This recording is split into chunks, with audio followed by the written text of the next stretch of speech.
Welcome to the Kingdom Way podcast. My name is Justin Gravatt, and I hope that this will be a place where we can have meaningful conversations about the Christian faith to better help us follow Jesus, the living and reigning King. My goal is that through these theological discussions, we can better learn about the way of Jesus, which will profoundly influence how we live each and every day. The gospel of the kingdom of God, the good news Jesus preached, offers a new way of living, and that requires that we take seriously what Jesus taught and how he lived. But this work is absolutely worth it, as following and practicing this kingdom way of Jesus leads to an abundant and flourishing life as we connect learning with living.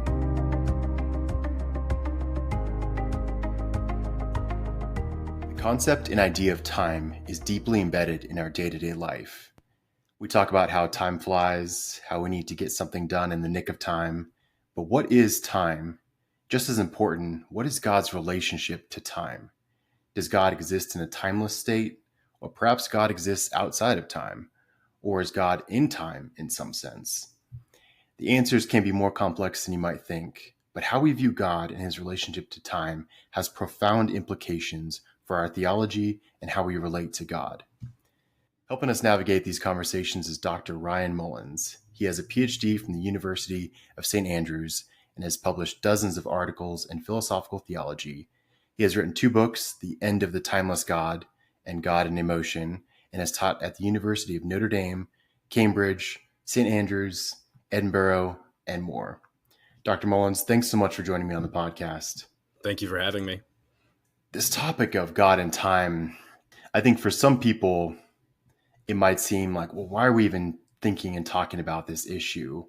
It might seem so straightforward to them, or it might seem so abstract to them that they don't even want to think about it. So what kind of got you interested in this topic, and why do you think it's important for followers of Jesus to really take seriously how we view God and time? So the first part of it, how did I get into it? In high school, I went to this private Christian school, and we were reading C.S. Lewis's Mere Christianity. And he has a chapter on God and time.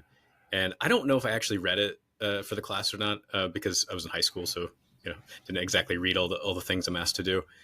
But the discussion that day, I remember her saying, if this is not blowing your mind, then you've not really understood what we're talking about. And it really did blow my mind then when I started to think about this idea of, according to Lewis, the idea that is that God's outside of time. And that really did blow my mind, and it did draw me to worship God. And so that's originally how I got addicted to the question of God and time. As I've studied it more, and as I'm finishing up a second book on the topic, and I don't know how many papers I've written on this issue now, the way I see it now is when I'm trying to understand the way that God plays a fundamental role in reality and the basic structures of reality, the question of God and time plays a big role there. And then when I'm looking at all of systematic theology, so your doctrine of creation, your doctrine of providence, God's goals for humanity, all of these things are really wrapped up in this more fundamental question about what is God's relationship to time. Because I think that, as we'll get into later, if you say God's timeless, then I think basically Christian systematic theology is just incoherent. So all the things you want to say about God go out the window. And then all the things you want to say about, say, maybe Christian practice, like your prayer life, they go out the window as well if God is timeless. I don't know if you've noticed this, but when I've been in certain churches and heard certain sermons, or even talking to fellow Christians, they'll often make these claims about God's relationship to time, or even about the nature of time.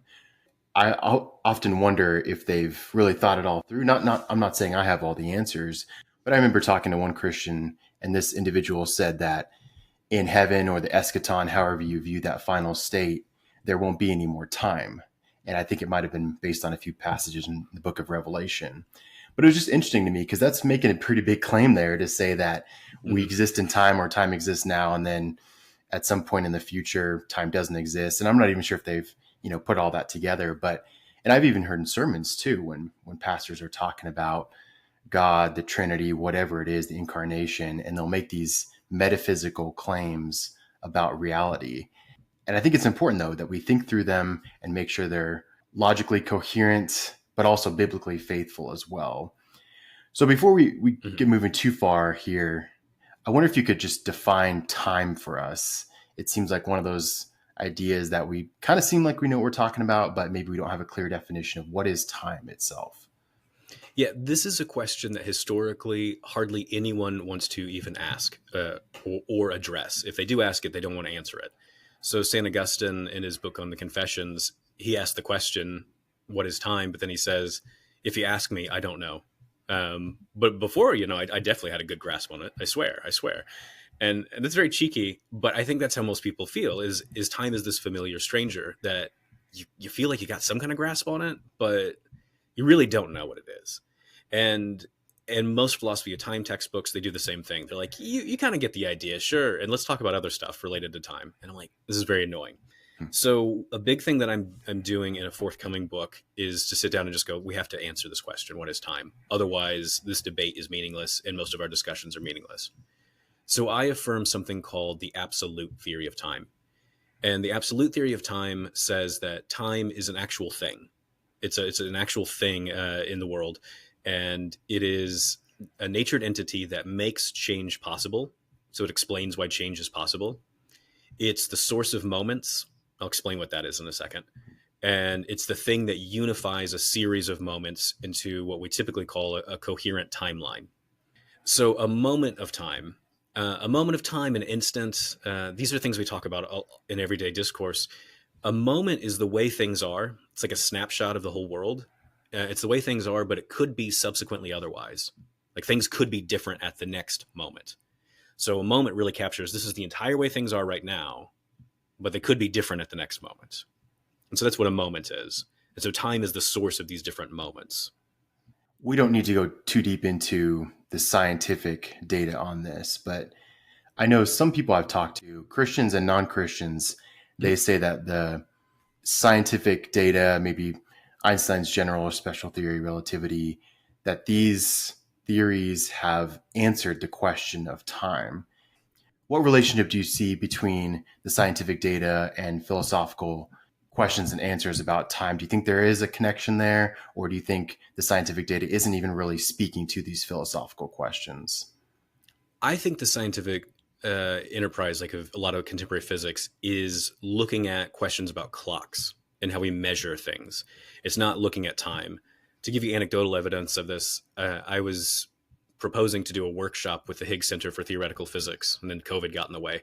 And so they were super excited because I was like, let's talk about the question, what is time? And then they got scared and they said, we don't know what that is. That's the job for the philosopher to answer that question. And I was like, but you're a physicist. Everyone thinks you guys know. Like everyone thinks like Mm. you really do know what time is. And they're like, yeah, we don't have a clue. What if we talk about problems related to time instead in our own work? And I was like, sure, that's fine. All that to say, yeah, a lot of physicists, they're just not asking that fundamental question, what is time? Because they're interested in clocks and measuring devices. Other kind of questions pop up that supposedly physics answers, but doesn't actually at all. Like the question of what moments of time exist. So there's a very traditional view that I affirm called presentism, which says that the only moment that exists is the present. Past moments no longer exist. Future moments do not yet exist. Supposedly, the special theory of relativity makes it impossible to find the present moment. And so what you might infer from that is, well, therefore there is no present moment. So maybe all the moments exist. Einstein didn't think that when he first developed the theory. It took someone named Minkowski to come along and create some mathematical models that made it difficult to find the present. But lots of other people have come along and found mathematical models where you can easily find the present. But then we know that special theory relativity is false because it conflicts with quantum mechanics and it can't account for gravity. So I kind of don't really care Mm. if the special theory conflicts with my views because we know it's false, and I don't really care if false theories conflict with my beliefs.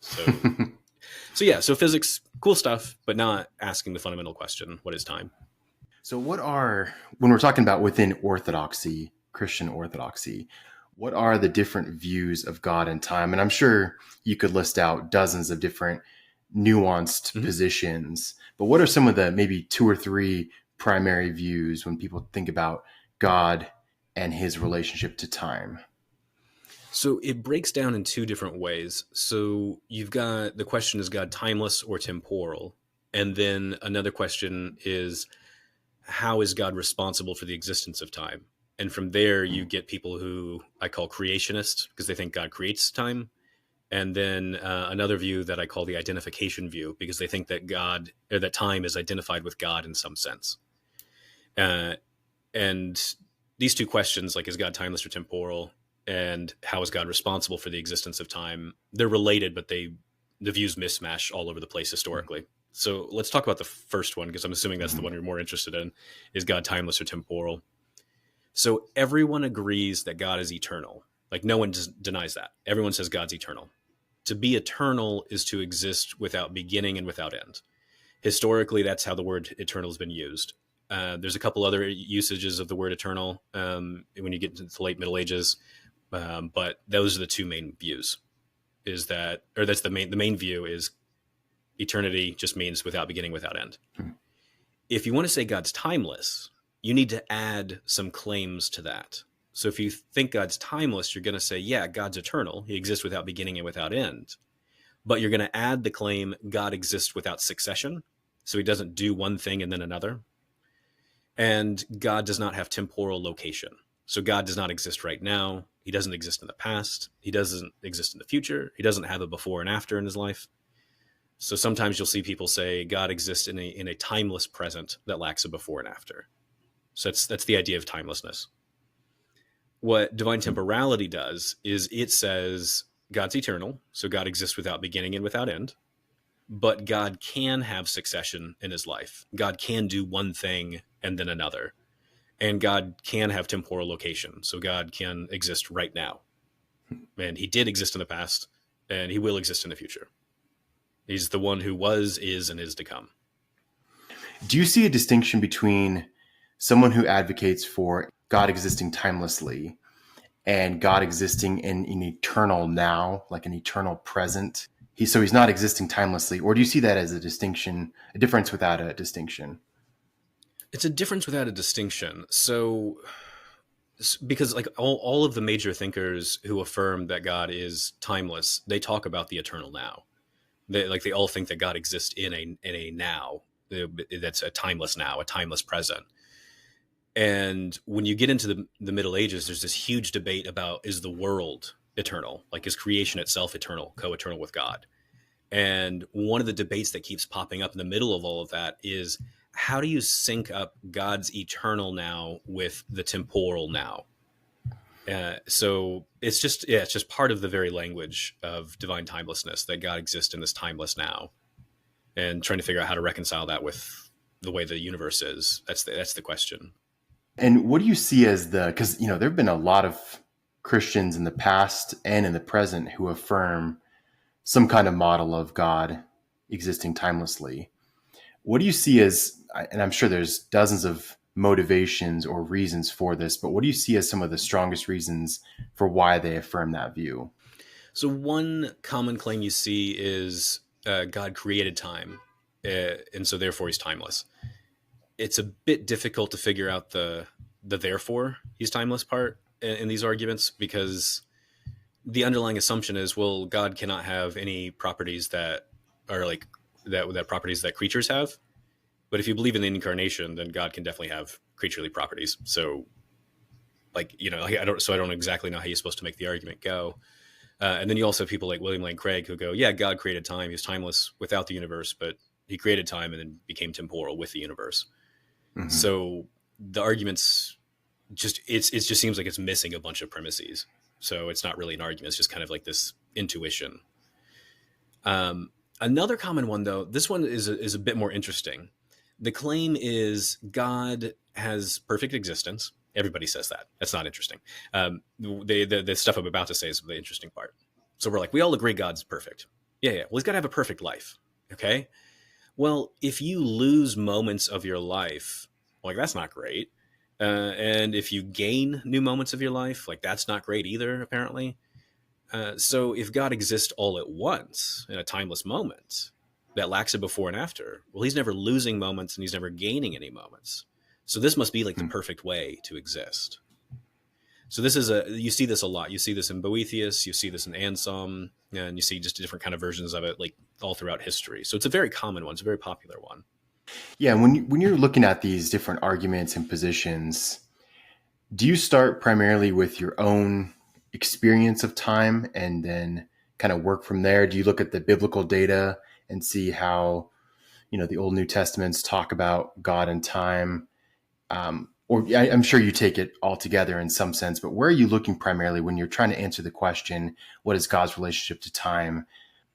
Try to pull from all of it until I realized that science was just talking about clocks and not interested in time. Experience is a big one because I think that, especially in our contemporary context, we have been so corrupted by really interesting sci-fi stories and a lot of popularized physics. And the sci-fi stories are fun, but they've corrupted a lot of our intuitions about time. So our experience of time, I think, should matter more than our experience of really cool movies. So some experience of time is just that, well, something happens and then something else happens and then something else happens. There's nothing special or magical there. I just experienced succession and change. That's it. Like there's nothing like wild or weird. And could I experience the past? Well, no, the past is already gone and done with. Like again, nothing interesting or wild there. So some of these kind of intuitions based on just like common sense understandings of your basic everyday experience, I think those are important. When it comes to scripture is very clearly portrays a temporal God. It does not have any indication of a timeless God at all. All of the words for eternity and all the words describing God in the Bible are temporal terms. And I'm not the first person to notice this. This has actually been noticed throughout the Christian tradition. People like Augustine, John Esithopolis, Peter Lombard, they all noticed this. And they asked the question, why did God present himself in the Bible as temporal when we know he's timeless? And I decided to ask the question differently. Why do all of you acknowledge that the Bible teaches divine temporality and still believe that God is timeless? What's going on here? It's a very bizarre situation. So those are some things. And then philosophical arguments. I mean, that's the stuff that really kind of forced me to go back to scripture and go back to my everyday experience and reflect on those more deeply. So the philosophical arguments that we can talk about if you want, those are the ones that really started to push me to go, hang on, what exactly is the Bible saying? How was I an idiot and missed all of this before? How did I miss these really obvious common sense intuitions about time is just going along. It's just one moment after the next. That's it, Yeah. So it's a hodgepodge of lots of different things that you draw on. Yeah, I've noticed that when I bring certain philosophical presuppositions or theological commitments to the biblical narrative, and there comes a point when you're just hitting up against a wall with certain passages and trying to make sense of them, and you take an anthropomorphic perspective where it's not, it's saying God is this, but maybe it actually means the exact opposite. And then you come to ask, well, maybe that's not the right way to approach this hermeneutically. And this isn't good exegesis if I'm trying to force feed a certain perspective when the text seems to be saying the exact opposite.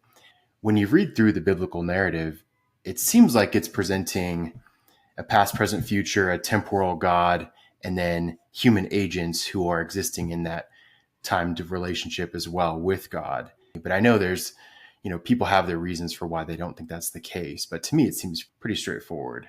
I think it's pretty straightforward. And again, when I look at the history of Christian thought, the fact that so many major Christian thinkers who affirmed that God is timeless, they just read the Bible and they're like, yeah, that's clearly saying God's temporal. And they took that as a serious problem that they had to deal with. I think that's important to point out because what a lot of times when you read contemporary texts defending divine timelessness, they don't acknowledge that at all. They just create this false view of what the previous Christian tradition said on these matters and just act like everyone just saw that timelessness was just laying there in the biblical text. And I'm like, no, it's not remotely true at all. Christians, very, very big name theologians, really saw that the Bible is saying that God's temporal, and they were worried about that. They didn't know how to deal with that. Do you think some of the hesitancy is due to God existing temporally being related to other views theologically, even philosophically?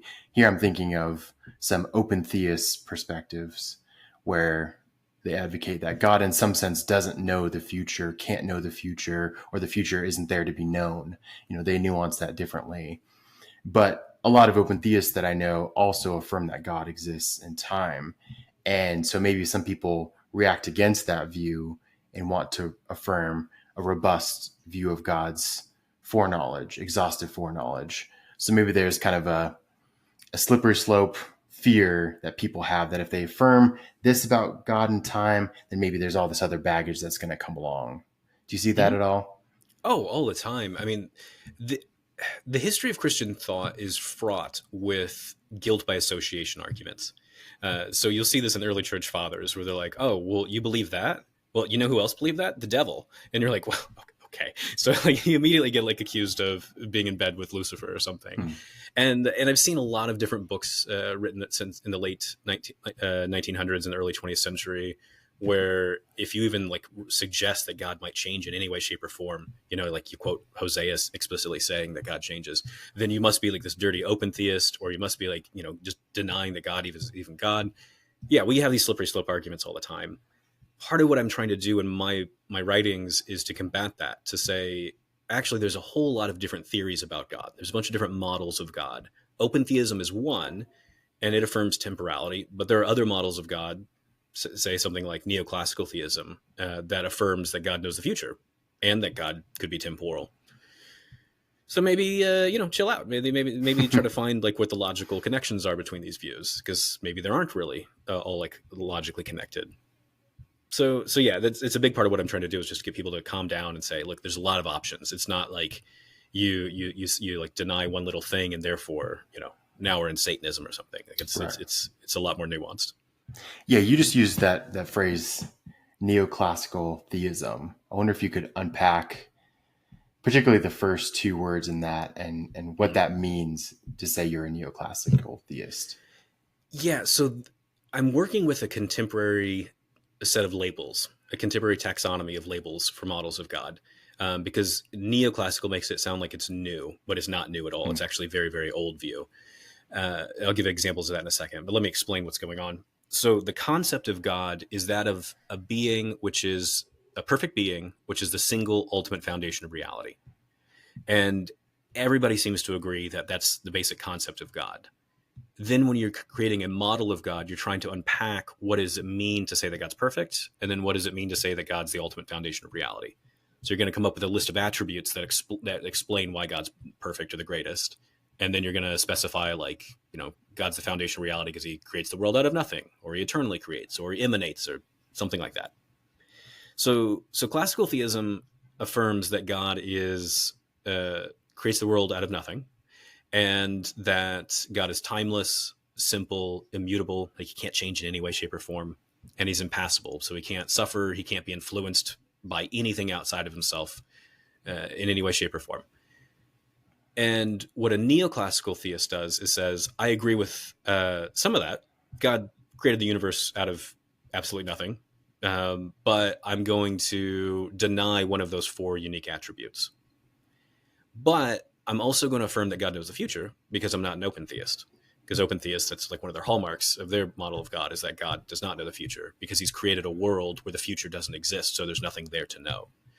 So the neoclassical theist and the classical theist are going to say God's created a world where there is stuff about the future to know, a whole lot more stuff than what an open theist will admit. So that's what neoclassical means. Now let me explain why it's not actually new. It's actually quite old. So some people online seem to think that all of Western history is like culminated in this guy named Thomas Aquinas, and theology like didn't exist before then, and theology definitely doesn't exist after that, because if theology does exist after that, it's just us just repeating whatever Aquinas said. Aquinas had this really interesting teacher named Peter of Ireland, and Peter of Ireland affirmed that God was temporal and that God was passible and that God could change in various ways, because the doctrine of the incarnation and then like the Bible, kind of forced him to this conclusion. So one of Aquinas' own teachers would say the exact opposite sort of stuff from Aquinas. So this idea of like neoclassical, it's you can find it in the Middle Ages. You can find it actually even earlier. This kind of model of God. So it's a well established historical view. It's just we don't typically tell those views in church history classes.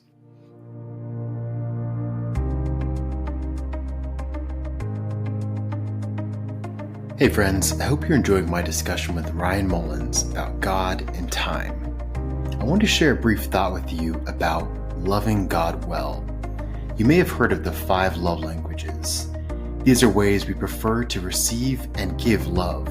The love languages are words of affirmation, acts of service, receiving gifts, quality time, and physical touch. Worship, prayers, hymns, and sermons will often speak of directing our love towards God. And this is well grounded biblically. Jesus says, "You shall love the Lord your God with all your heart, with all your soul, with all your mind." This is the greatest and first commandment. Unfortunately, little is often said about exactly what this means or entails to love God. Have you ever wondered, does God have a preferred love language? It's true, God deserves all the service, time, affirmation, and so on one can give. But perhaps more nuance and practicality can be given. Love is the greatest Christian virtue and is a mindset, but also something demonstrated in action. Jesus talks about the greatest love is to lay down your life for another. The Apostle John says to not merely love in word and speech, but in truth and action. So here's my definition of love, which I think can be helpful here, and that is to love is to will and care about someone, their well-being and existence, and take action and pleasure in the good of the other in a selfless and committed way. What does this mean then for showing love to God? Certainly, it is easy to say that Christians would lay down their lives for God, but how does this happen in our day-to-day life? My suggestion is that to love God, that is to care about and will for his existence and well-being, and take action and pleasure in his good, selflessly and with commitment. This is expressed most clearly in obeying him. That is, a life of obedience is what most thoroughly or wholly expresses our love for God. The Apostle John writes, "This is love, that we walk according to God's commandments." He also says, "We may be sure that we know God if we obey his commandments." Jesus makes a similar point when he says, "If anyone loves me, he will keep my word. He who does not love me does not keep my words." The Apostle Peter writes that we are to be like obedient children. And note how young children can best exhibit their love towards their parents often by being obedient towards them.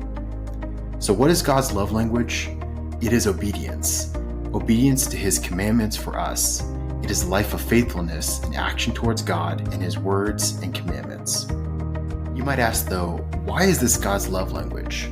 I think there are 2 general reasons for this. First, it's for our own benefit as image bearers of God. Obeying God's commands are always for Christians lasting good. Jesus says, "Blessed are those who not only hear the word of God, but obey it." There are blessings for those who obey. Second, it seems showing our love of God through obedience is what most glorifies God. Whatever one does, he or she is called to do it for the glory of God. God, as creator, sustainer, and savior of the world, deserves all the praise, honor, and adoration we can give to him. And obedience is something that does just that. There are several practical implications for followers of Jesus in showing God love through obedience. First, it means believers need to know what God actually commands. How can one obey God and therefore love him if he doesn't even know what God has prescribed? Second, it means walking in the commandments of God. Commandments to care and pray for our enemies, be prepared to give a defense for our faith, to grow in virtue and train in godliness, and so on. This is what shows that we truly love God. God's love language, I believe, is obedience. Giving allegiance to him and his commands is what showcases our love to him. It will lead to our own lasting good, as well as giving glory to him.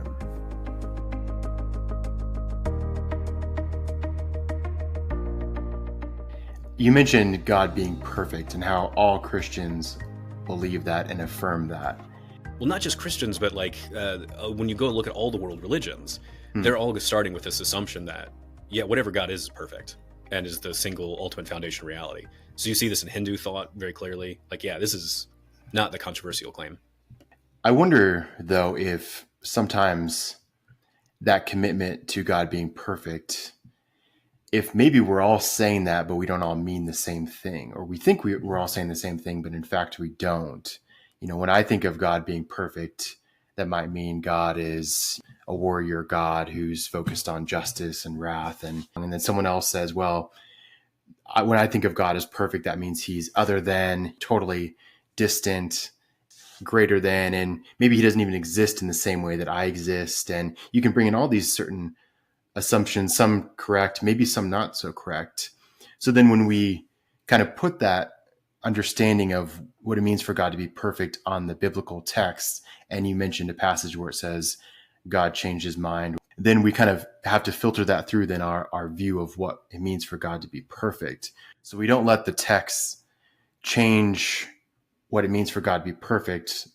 Our understanding, our presuppositions about God being perfect has to change the text. And I see that being pretty potentially damaging. Yeah, so what you're pointing out is our intuitions about what makes something perfect. They are fallible. Like, we could be mistaken in our intuitions about what perfection really consists in. And that's fine, because we can be mistaken about pretty much all of our theorizing, and including when you're trying to understand like who your parents are. You can be mistaken about that. You have to check your beliefs with, like, I thought you were like this.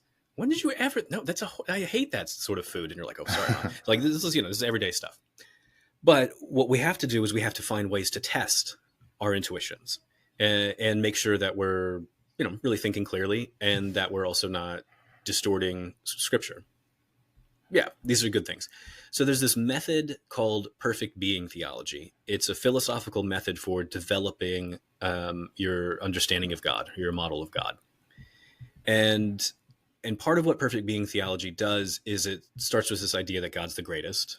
And then it tries to identify what are the attributes, what are the properties that make something the greatest. And there's supposed to be these things called great making properties. And great making properties are things or qualities that are better to have than not have. Like, they would really make you better. So standard ones are, well, it's better to have power than not have power. I mean, it's better to have wisdom than not have wisdom, because you don't want to be an idiot. Like, that doesn't make you great. That makes you, well, kind of suck. So you try to identify what all these things are. And then you try to see if you can explain how God could have those attributes, those great making properties, to the greatest intensity. So is it better to have like a little bit of power, or like all the power? You're like, all the power is definitely better. Is it better to be like kind of wise but not really, or is it better to like have all the wisdom? Like, well, all the wisdom. So these are things we do to try to pump our intuitions about perfection. But there's a lot of stuff that theologians disagree over. So pretty much everyone, like I said, they think God's eternal, but is God timeless or temporal? Well, then our intuitions, they get really fuzzy. One of the things you can do to start testing, have another check and balance on your intuitions about perfection, is you do go to scripture, and you go to see, like, okay, does this really fit? So when Thomas Aquinas tells us that God, because God's perfect, he can only metaphorically have compassion and mercy. You could ask, well, what on earth is a metaphorical compassion? That makes no sense. And then you look at the Bible and you see, oh, the Bible wants God to literally be merciful and literally have empathy and compassion. And in fact, the Hebraic moral philosophy is built entirely around the idea of literal empathy and compassion. So, maybe our intuitions are off about God being, only metaphorically merciful, whatever that means. So these are checks and balances that you can do on your intuitions about perfection. It's a lot of hard work. It takes a lot of time. So you can easily understand why people are going to be making mistakes left and right, because this is hard stuff. This is not just easy stuff. Absolutely. Yeah, I've noticed even with myself, my intuitions will change as I get older, as I research and learn new things, experience new things. And I've seen this play out, for example, in the debates about soteriology, when certain Calvinists and Arminians will debate about God being sovereign. And both sides mostly agree that God is sovereign. Most Arminians and Calvinists I know affirm God's sovereignty. But what they mean by that and what they think that implies, and when they read certain texts which affirm God's sovereignty, they interpret that so differently. And, Calvinists see that as being more meticulous determinism, whereas Arminians view that being more, like a sovereign king who has control over his realm or his kingdom. So it's the same words, but just defined so differently. And I think that's where your intuitions really need to be checked and asked, hey, is my intuition about sovereignty correct? Maybe I need to understand it, nuance it a little bit differently. I think another part of the puzzle too is trying to find really good fundamental bare bones definitions of ideas.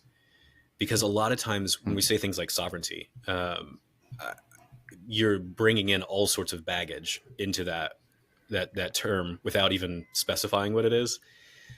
So I wrote a paper a few years ago where I was trying to look at this claim, like if God's in time, then is he not sovereign? And I was like, well, tell me what sovereignty is. And I would find all these definitions where sovereignty just meant, well, Calvinism. And I was like, okay, well, that's not a definition of sovereignty, And then Arthur W. Pink, who is a Calvinist, he was like, sovereignty means the very godness of God. And I was like, the godness of that is a meaningless statement. So trying to find anyone who actually defines sovereignty is really difficult. So these are problems where I think if we can put aside our egos a little bit and sit down and go, okay, what's exactly the definition here?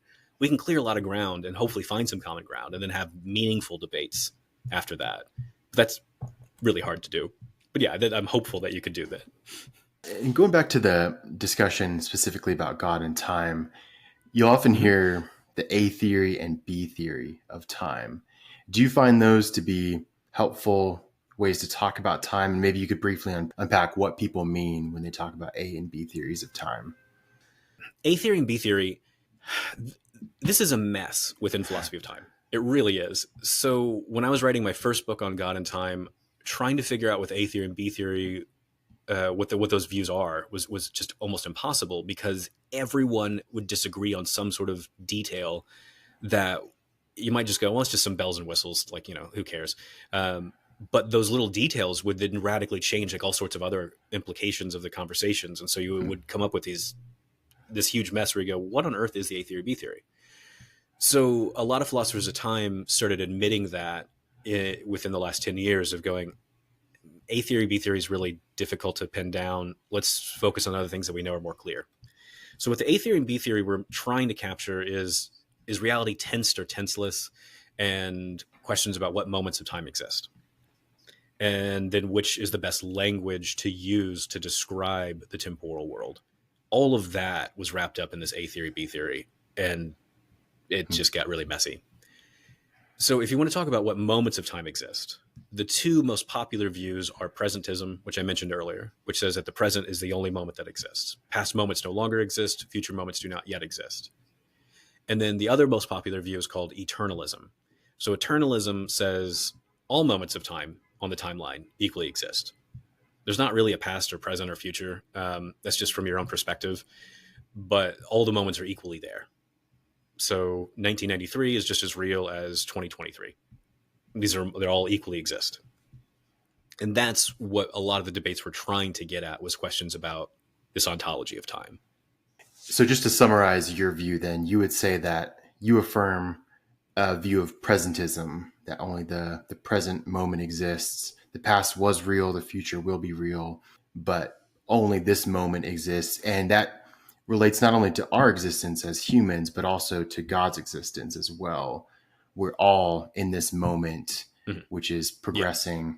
And I think that's not only what we see in the biblical narrative, but also, would you say it's just the common sense view? It's just the view that most people seem to believe.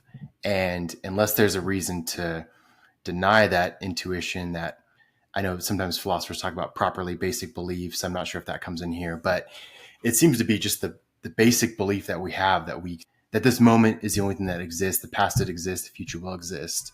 And that gives us some evidence then that that's the way reality is. Mm-hmm. Oh yeah. Within philosophy of time, the way the arguments typically go, they'll start with the claim, okay, we all know presentism is like super like intuitive. It just is the common sense view. It's been the common sense view throughout most of history across, the East and the West. There was a brief debate in medieval Buddhist literature where there were some people denying presentism and affirming eternalism. But other than that, like pretty much everyone throughout history prior to Einstein thought presentism is the only way to go. And that's usually the starting assumption for a lot of the debates, because it just is so, it just makes so much sense. It just is incredibly intuitive. The final area I'd like to talk to you about here is the theological implications that these different views of God and time have. And one I know you've talked about, and I've thought of this as well, is that if you hold to God being timeless in some sense, then it seems like certain claims in the biblical narrative, specifically about God destroying all evil, death, and having this restored creation, it seems to ring a little hollow if all moments are equally real. Whereas if time is really progressing and that there is this present moment towards which God is working towards to restore all things, that seems to just fit the biblical description as God has it. Do you see these theological implications really favoring this God being temporal view? So what you're bringing up is where you start getting these combinations of views. So God being temporal, typically people affirm presentism if they think God's temporal, but not everyone does. There's a lot of different theories you could add to that. And then people who today, at least, not historically, but today, people who affirm God's timeless, they think that this eternalist ontology of time, where all the moments are equally there, they think that somehow saves divine timelessness, even though it doesn't, because you still have God being related to more time than before. I don't understand how that helps. It's like, oh gosh, how do we relate God to time? Let's add more time. No, that doesn't help. That doesn't help at all. But a lot of people do this view. So one of the things I've done in some of my writings is I'll attack this combination of views where God's timeless and you've got this eternalist ontology of time. So all the moments are there. So like I said, 1993 exists just as much as this moment does. And the resurrection, the general resurrection of the dead, that future moment, future from our perspective, that exists just as much as this moment does. And there are counterparts of us located at those different moments. So you and I, we're just stuck at this moment. That's it. Now start thinking about that in terms of evil and the claim that God's going to get rid of evil. Well, God can't get rid of evil because evil and God are co-eternal, because God in this eternal timeline, they've always been there. There's never a moment where God exists without this eternal block of time. So all the horrible atrocities of the 20th century, they're eternally present to God. And all the people that are located at those moments, they are eternally fixed at those moments. They never cease to get out of those moments. Sure, like they've got counterparts at the general resurrection of the dead, and all the stuff that happens after that. They've got counterparts that are enjoying the beatific vision, that are enjoying like healing and fellowship and all the good stuff. But it doesn't matter, because they themselves, those slices of those people, are stuck at all the horrible things that have happened in the 20th century. And then think about your own life, moments of like great sadness. Well, there's a part of you that's just stuck there, and it will never cease to exist at that moment. It'll never enjoy fellowship with Christ. It just is only stuck at that moment of trauma or sadness. This is a horrible view of the world, as far as I can tell. And I think it does really conflict with the biblical promise that God will one day defeat evil, because on this view, it's impossible to defeat evil. God only defeats evil in the sense of some parts of this eternally existent timeline are not quite as like sucky as other parts. That's not an evil defeater. I think it's just a very tragic view of reality. Makes me think of Jesus existing eternally on this. Well, I guess in a moment he would be on a cross. God would forever be aware of that moment. And then also Jesus, reigning on the throne, both existing simultaneously. And there could never be kind of a progression. Would it be correct to say that from God's perspective, both are eternally present to him? Yeah, because when you said simultaneous, you're like, well, a timeless God can't be simultaneous with anything, because that's a temporal relation. And if two different moments are simultaneous with each other, then they're the same moment. So it gets really weird. So to try to speak consistently as an eternalist, you have to say things like, from all eternity, Jesus is on the cross at time TX, whatever that time is. I don't know, 33 something, the year 33 something. And then another part of Jesus is eternally, another part of Jesus is reigning on the throne at time TY. So you have to be incredibly precise to avoid right incoherence, because the incoherence creeps up on you so fast with this view. So it's very difficult. It's even difficult when you're just reading different people who affirm these views. They'll constantly slip up and say things that are incoherent. And I'm like, I know you don't mean that. I know it's just difficult to consistently talk like an eternalist. That makes me feel better then, because it's difficult to talk about these issues and not sneak in temporal language. So final question for you here. Your view of God and time, how do you see it play out practically? Here I'm thinking of when you're worshiping God, when you're praying to God, viewing God as being in time with you, if that's how you want to word it, versus in a timeless state. Do you see that impacting your day-to-day walk with Jesus? It depends. So in one sense, none of us have a very coherent set of beliefs. So since you have your beliefs are like a hodgepodge of nonsense, it might not affect your day-to-day life, because you might think God doesn't exist in the way that I do, and that actually entails that God doesn't exist. But you're just like going along worshiping just the same way because you have incoherent views. If you have coherent views, I would hope that would change your day-to-day life and your spiritual practice, but it might not. Here's a way it could impact it, though. So when Sunday rolls around, go around to people at church and tell them that God does not exist right now. And be like, well, because he's timeless, so he doesn't exist right now. Like, okay. Whereas if I go to church on Sunday and I'm like, God does exist right now, I mean, no one's going to bat an eye at that. They're going to be like, yeah, I know, that's why we're here. But you can kind of see like the implications here of like, hang on, is God actually present with me? Because if God's timeless, then you have to say all sorts of really bizarre things, like God's not really related to me. My prayers are not actually influencing him in any way, shape, or form. My prayers are not influencing God in any way, shape, or form. Yep, that's right. Okay, cool. Why am I praying then? To change yourself. Well, I do want to be changed by God, but I thought I was trying to actually grow close to God in some meaningful way where there was like a back and forth in my prayer life with God. If God's temporal, well, then things are different. My prayers could have an impact on God, because God might also look at my prayer life and go like, that's a dumb prayer. Like, I'm not answering that one. But if I have a good prayer, then maybe hopefully God will answer it. So it's actually logically possible for there to be a meaningful back and forth dialogue with God, and to talk in a meaningful way about growing closer to God over time. That all becomes coherent now if God's temporal. Yeah, that's powerful. I think it gives more weight to these passages which talk about God being for us and with us. He's the God who is with us. And it seems to be a lot more meaningful if there's a temporal element to that witness versus existing in a timeless state. Well, Dr. Mullins, I want to respect your time here. No pun intended with time. No, I'm just kidding. Pun was definitely intended there. Well, I want to respect your time. Thanks so much for chatting with us. This is a complex subject, but I think it's worth thinking about, and I think it really does influence your walk with Jesus and what discipleship to him looks like. Appreciate you taking the time. Of course. Yeah. Thank you.